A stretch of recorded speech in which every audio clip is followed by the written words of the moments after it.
మూతబడిన స్కూళ్ల కోసం కర్నూలు జిల్లా ఆదోనిలో విద్యార్థులు రోడ్డెక్కారు. సబ్ కలెక్టర్ కార్యాలయం ముందు ప్రగతిశీల ప్రజాస్వామ్య విద్యార్థుల సంఘం ఆధ్వర్యంలో నిరసన చేపట్టారు.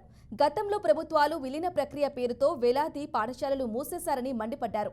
రాష్ట్రంలో జీవో నెంబర్ 117ను రద్దు చేసి మూతపడిన పాఠశాలలను వెంటనే తెరవాలని డిమాండ్ చేశారు. ప్రభుత్వ సంక్షేమ పాఠశాలల్లోని విద్యార్థులకు వసతి గృహాలు ఏర్పాటు చేయాలని కోరారు.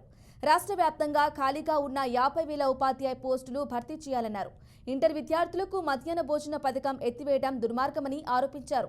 ప్రభుత్వం దీనిపై స్పందించి చర్యలు తీసుకోవాలని, లేకపోతే పెద్ద ఎత్తున ఉద్యమాలు చేపడతామని హెచ్చరించారు.